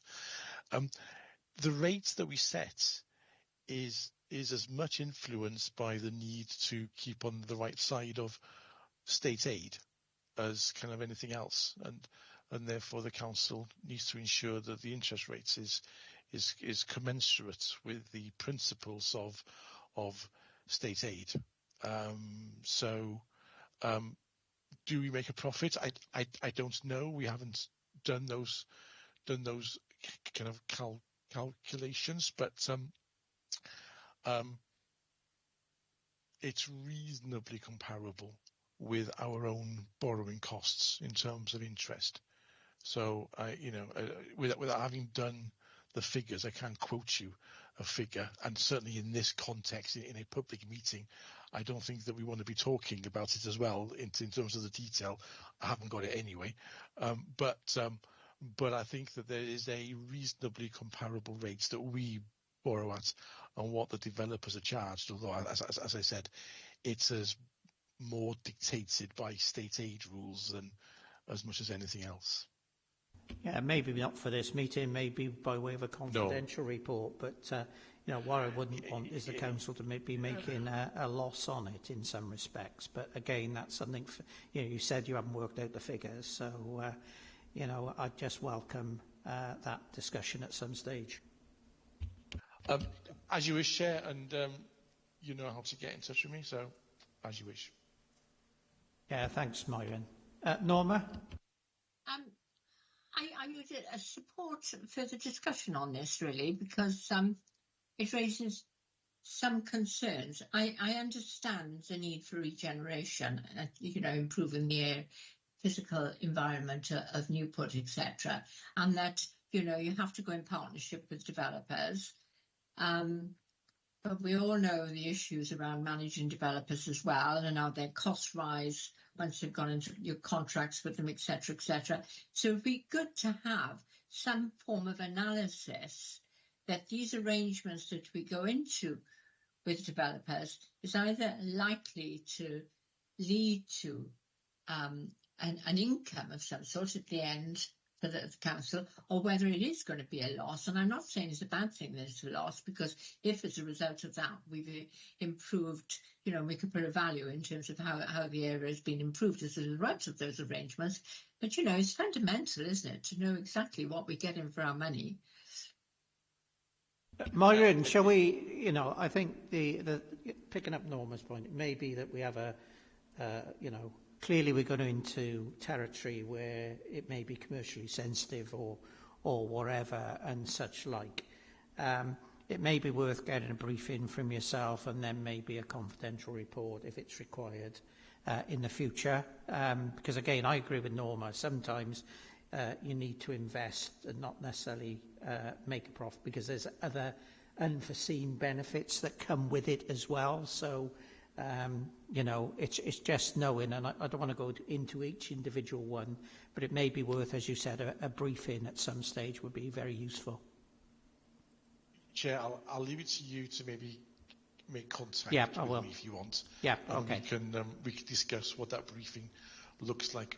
What I would say is that all of our loans have been designed to be repaid, and interest is payable on them. Yeah. There is no built-in expectation at the point of making them that there will be a loss. But, okay. We can talk, Chair. No, I think thank you for that assurance, Marion. I think that's the main thing that we require. So, Is there any other comments at all? The recommendation is to note the contents, note the report on Treasury Management activities for 23-24 and provide comments to Cabinet. I don't think there are any comments really, just to say it's a very constructive and valued report, very clear, and to thank the officers for delivering it. So thank you very much, both. Someone prepared to move, please? Thank you, Gavin. Second, Jason, thank you. Anyone against? No. Next item is the Internal Audit Annual Report 23-24. So, Chair, thank you. I'll just do the intro, then I'll pass over to Pauline, I believe, who's going to do it. Yeah, and we've also got Linda Rees as well. So, Dan Newins, Chief Internal Auditor, is on leave this week, so he'd be doing this himself. But this is the standard end-of-year report on the work of the audit team for 23-24. You'll all know that we've had a very difficult year, and in the first quarter we obviously lost a lot of staff from the internal audit team. SWAP, South-West Audit Partnerships, were brought in to fill that gap, and also a Chief Internal Auditor role as well. We have had a very, very successful year, and you know the corporate risk that came from that at the beginning of the year is now off the corporate risk register, because SWAP have stepped in and actually delivered a lot of the audit plan. So the efficiency for certain that they've brought to the process has been very impressive. And certainly, you know, myself, the executive team, and yourselves as a committee in the past have commented very, very positively on how that's kind of worked. This is the end of year report. There is an overarching assessment of reasonable, given based on all of the kind of work. I won't go into any more detail, otherwise I'll say everything that Pauline is probably going to be saying. So over to you now, Pauline. Thank you. Thank you, Marion, and it's nice to be here. Thank you for inviting me to this committee. I would just like to say the overall opinion, yes, is a reasonable opinion. It's based on the outcome of the reviews performed across the year. These are detailed in page 111 in paragraph 9, and also in Appendix B of the report. There was a total of 46 assurance reviews, with 13 reviews ongoing from 22-23, all completed, and along with 33 of the 23-24 reviews completed. Paragraph 11 explains that overall the outcomes from the review has mainly been positive. There are 4 limited opinions: private sector housing, asylum seekers interest account, adoption allowances follow-up, and the passengers unit follow-up. Just to note that the passengers transport unit follow-up has now been addressed through the delivery of a second follow-up, which has provided a substantial opinion. For the private sector housing and the asylum seekers interest account reports, these were finalised in March 2024 and therefore have not been called for you. I think it's normal that these limited reports will come to the committee. So I think the plan is that they'll come in July. Dan had wanted to mention, obviously, the audit resource, and obviously the second part of the year in particular has obviously delivered a significant number of audits that has obviously reduced the corporate risk that sitting in the corporate risk register. Page 112, paragraphs 18 and 19 refer to the counter-fraud awareness. It shows that there is awareness that counter-fraud arrangements require strengthening within the authority, and provides details of the plan to do so. A report on the counter-fraud will be brought to the Governance and Audit Committee in July. In page 112 also, paragraphs 20 and 21, explains that internal audit are required to comply with the public sector internal audit standards, and every 5 years an assessment against these standards is required to ensure ongoing compliance. We're currently undergoing our external assessment against these standards. The outcome of this report will be reported back to the committee once it's available. Dan has advised that the assessor's initial findings is that there are no non-conformances to be concerned about. He is expecting a general conform rating, which is the top rating. That's all I have taken a highlight. If there's any questions, I'm happy to answer them. Yeah, thank you, Pauline, and welcome, and thank you for backfilling Dan. He's got the best part of it. I hope you approved his leave, Marion, to go off on leave. Do we have any questions? Norma. Thank you, Chair. First of all, to compliment the team on the performance. I think it's been, a difficult year, but I think the performance has been excellent. I just found it very odd when I read 96% of management actions implemented, and I thought that's quite good. And I've raised this before about actions falling behind, so that looked good. But the caveat worried me, because it says it indicates that this may not be so and cannot be checked due to resources. And I understand the resource difficulty, but then I thought this caveat sort of indicates to me that it's likely there is not 96%, and it could be a lot lower. And that worried me. And you probably can't give me an answer, but, it just raised concerns, because I raised previously my concern about management not doing their actions and not responding to audit, which I find totally unacceptable. But we actually had that discussion in previous audit committees. Which makes your job really hard, when management don't respond to you and actions get delayed. So then, that was indication of poor performance in a number of areas, and then there's this worry that this 96% may not be accurate, shall I say. But it's a comment more than expecting an answer, but I don't Marion wants to say something. Well, I was just going to say, Chair, that clearly we can't go and check on every audit report again to make sure, and therefore we have a self-checking, self-certification process, which we think is an efficient way of kind of doing it, because we do need some assurance that management actions are being done. Clearly, they will be checked again when there's a subsequent audit done.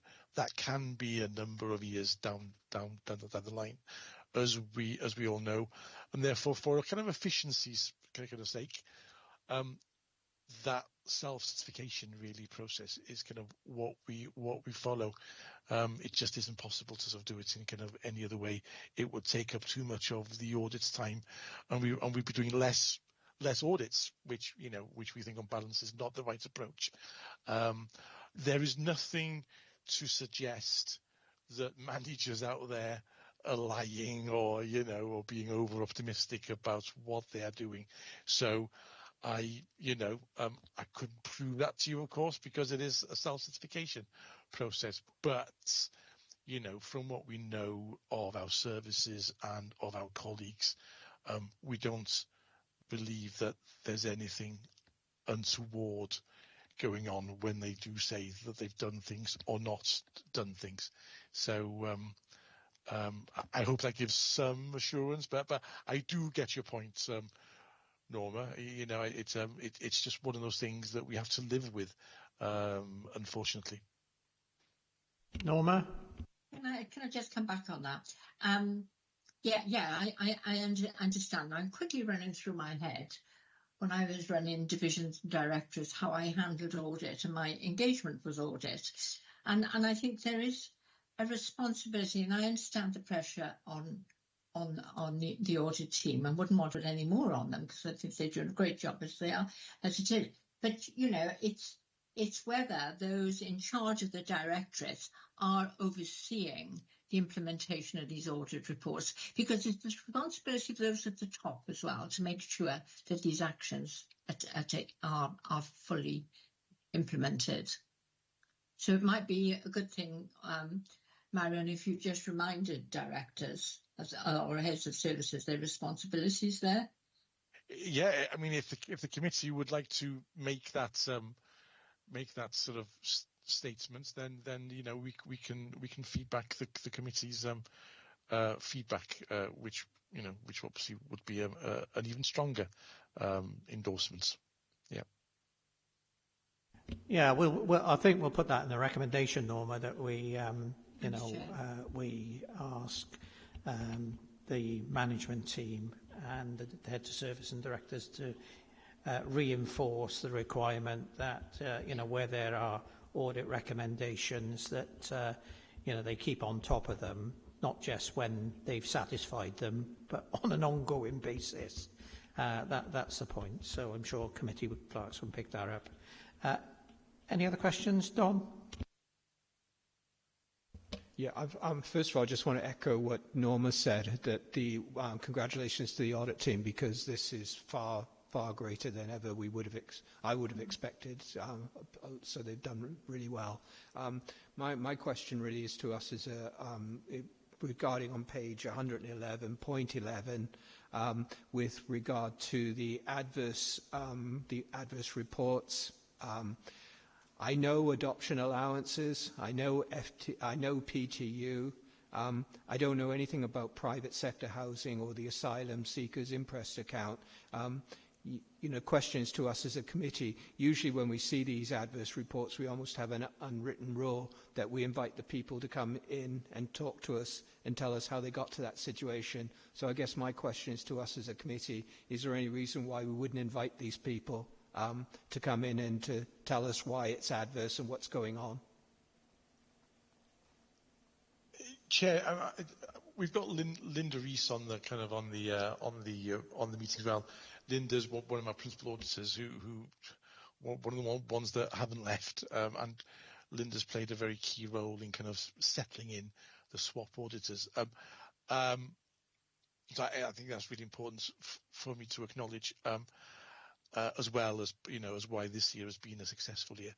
Linda, do we know if those two recommendations are very recent reports that we've just finished, and that's why the committee are not yet aware of them, or have we just missed it? Yeah, they were issued in March, so they were quite late in the year.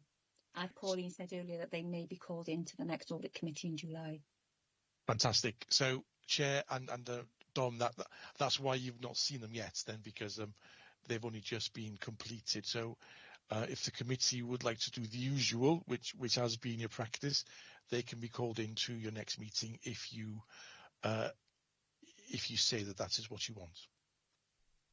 Yeah, the point would be, yes, Myri, and I think we need to see the reports first as well, and what the issues are that are limited. We also need to see their action plan in regards to how they were going to deal with the recommendations that come out of the audit. But I'd endorse what Don says. I'd rather get them in sooner rather than later, and advise them that we need these issues addressed as soon as possible. And then obviously they'll be called back at a future date to ensure that we're satisfied that the matters have been dealt with. And again, that goes to the heart of what Norma says then, that they continue to do so, because on the basis, as Don quite rightly said, it's pleasing to hear that the taxi contract, which has been reviewed, is now substantial. I think they were given a tough time when they came in here previously, and clearly lessons have been learned and that's been put in place. My understanding is, Don, and I need to be corrected here, is that adoption allowances are coming back again because they had a new team of people. Was that the point from last time we had them in, Don? There were two issues we were looking at, wasn't it? It was the children's monies and the adoption allowances. They had two members of staff new, and we give them some time to bed in to come back and feed back to us. That's yeah. So yeah, that's okay.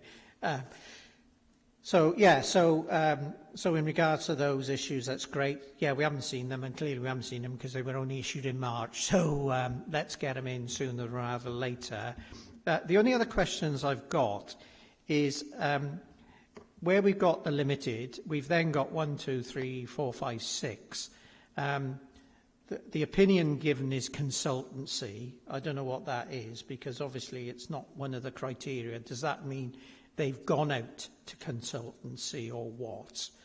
And in regards to the other, it says no critical risks. What does that mean? Because again, we've not got that as as down in our audit opinions. So I can understand unqualified because obviously they're similar to accounts, qualified or unqualified accounts. But those issues, I'm just wondering what they mean. Well, yeah, go on, Pauline. Sorry, the consultancy type reviews will be consultancy reviews. They'll be what's been asked for as part of the scoping of that audit. But I don't know the details behind them. But I can certainly speak to Dan and get some more information on them. As far as the 3 controlled self-assessments, I don't know whether Linda would be able to answer that. I don't think we've been involved in them. Yeah, okay, if we can get that. If they've gone out to consultancy for the audit to be done, that's clearly then we'll be having a report back. But I just want some clarity, Myrian. Yes, so it's just terminology in the reports there, Chair. So because these 2 areas were in the audit plan, but the audits were going to be carried out just as the service area was going to be implementing a lot of change because of, issues, etc., in the service area, rather than doing an audit at that time, which would have been unhelpful. They actually went in to look at some of the changes that were happening and to comment and help about how effective those were, how appropriate they so were. So it's like a consultancy approach as opposed to an audit that says, do these controls and check exist. If they don't, fail. If they exist, pass. That would have been unhelpful and inappropriate in those areas. And therefore, a different approach was sort of taken, which was, let's understand the problem, let's understand what the service area is sort of doing here, and let's comment and make some recommendations which will help them make the changes. But for me, what's the difference then?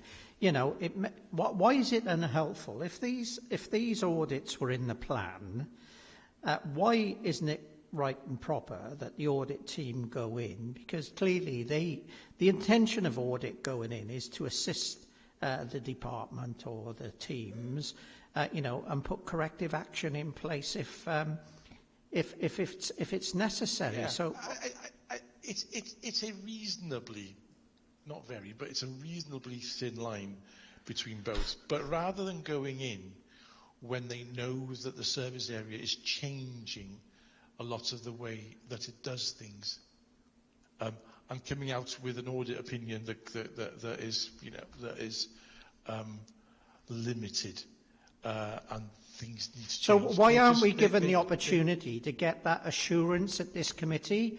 It may be a thin blue line or red line or green line.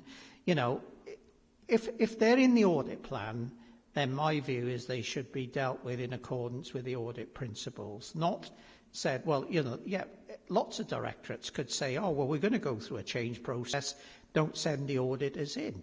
If these matters were in the audit plan, the auditors, in my respectful opinion, should have gone in. They should have found out if there are any areas of good practice, if there are areas of improvement, and then we as a committee then can make a decision as to whether or not we call them in and call them to account and actually get their service to improve.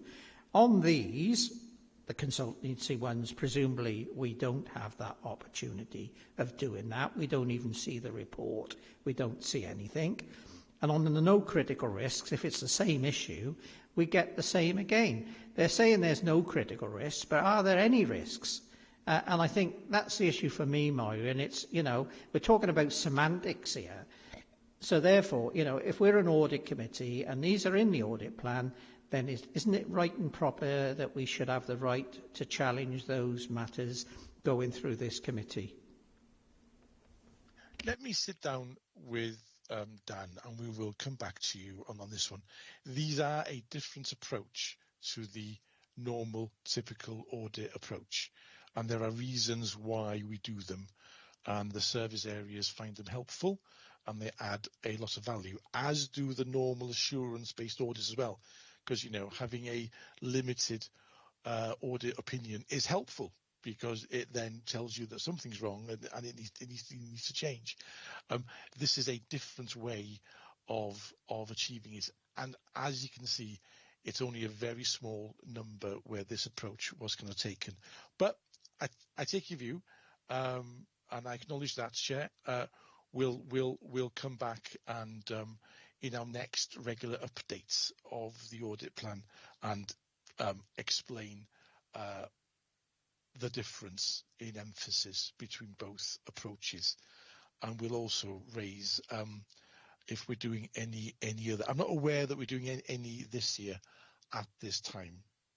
Yeah, look, Marion, I'm not, you know, I'm not here to nail anyone to whatever, but the issue for me is that if we're going to change the process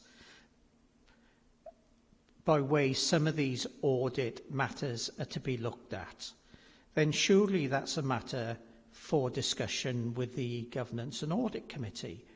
Because what happens now is, we've not been told this before, it comes to this committee, you know, I'm posing some questions in regards to it.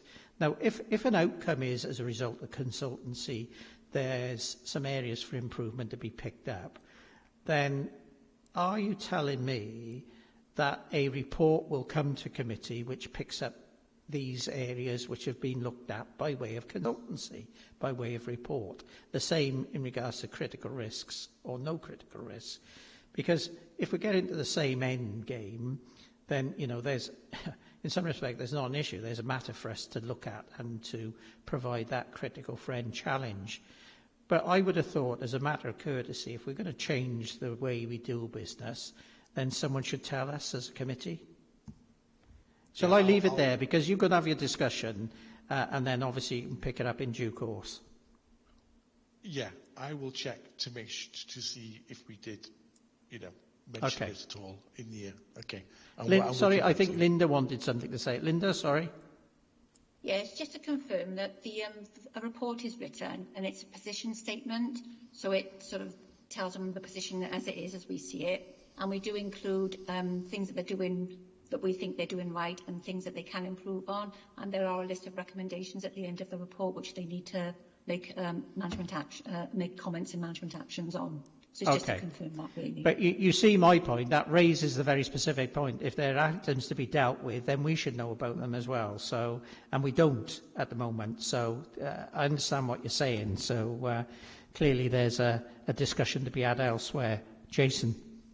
Yeah, thanks. It gives me great concern as well, because even though some of these are on the high risk register, on the corporate register, you know, adult services, children's services, which are very bad, you know, which are poor at the moment, education services, and also finance as well, which that's a big sort of like an earmark for me as well. You know, why ain't they, if it's an audit going, why they got a consultancy as well? You know, because these are major the four big areas, even on the corporate risk register as well. So why it is not done properly? Yeah, when this is brought to us at the next committee meeting, can you also bring a list of the occurrences this has happened in the past as well, please? A complete list. Yeah, I think that relates to matters where there's been a consultancy or a no critical risk. Maybe I've been a bit lax in the past, but my apologies for that. But if it's been done in the past, it may be worth seeing what's been done.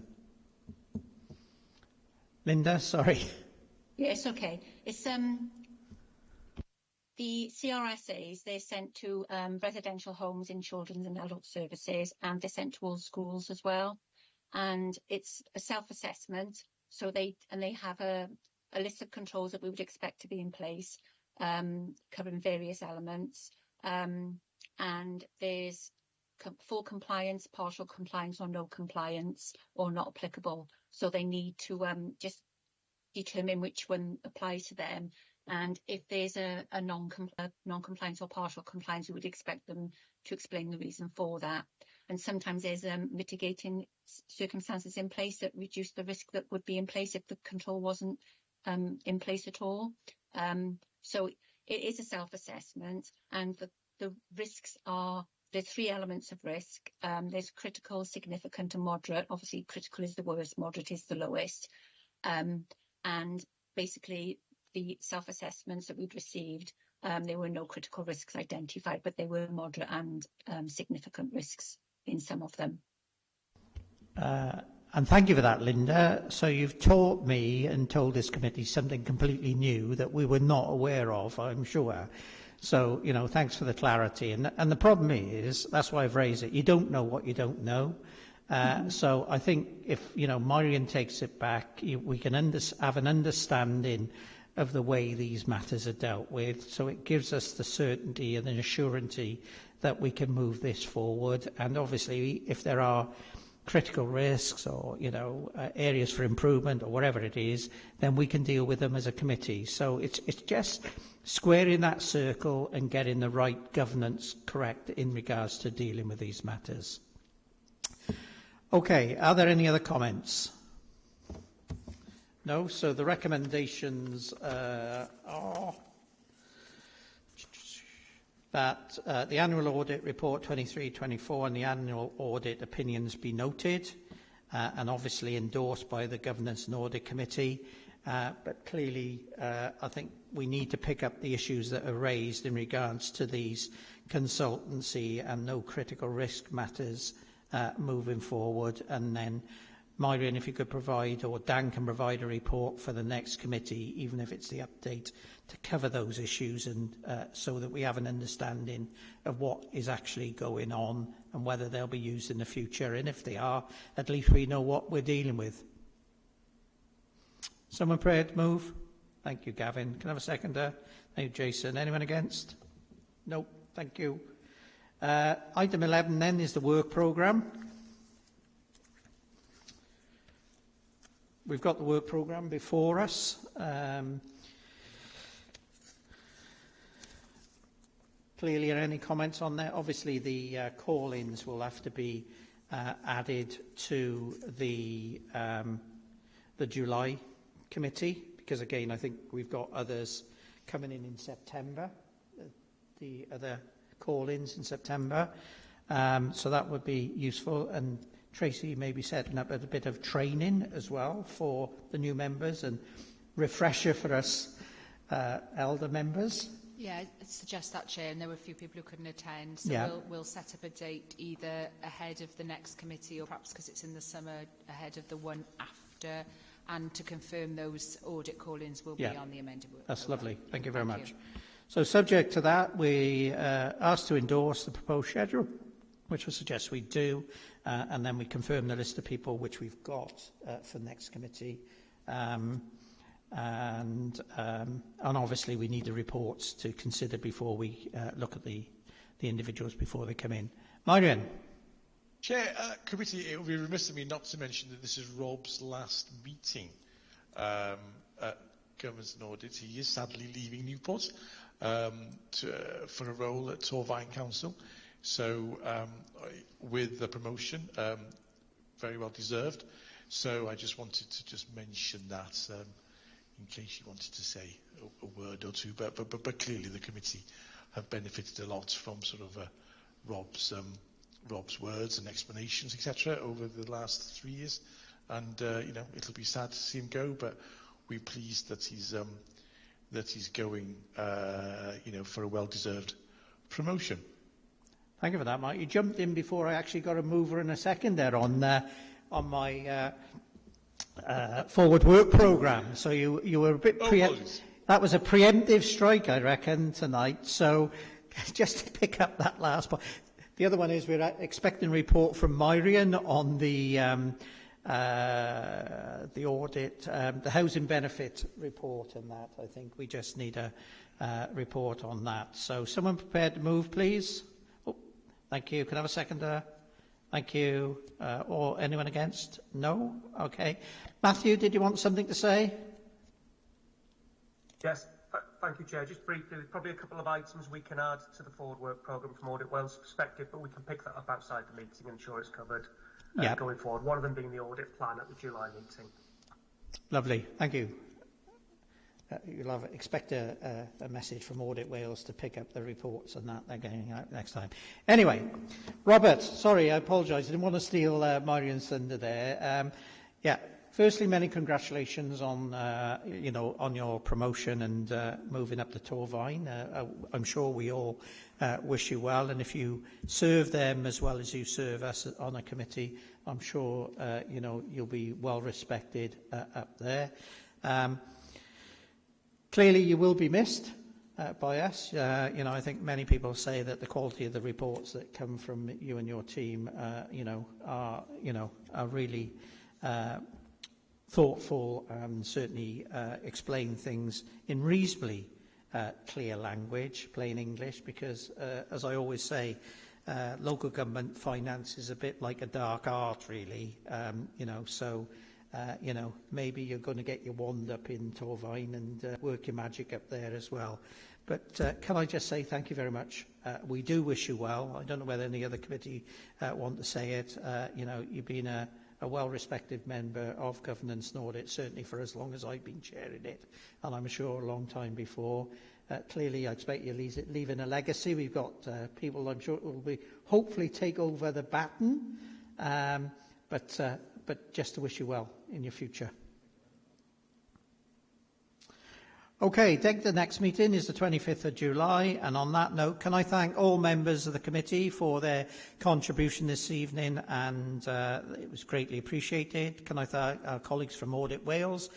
Pauline, thank you very much for attending. Linda, again, thank you as well, because we haven't seen you before. And can I say the meeting is now closed.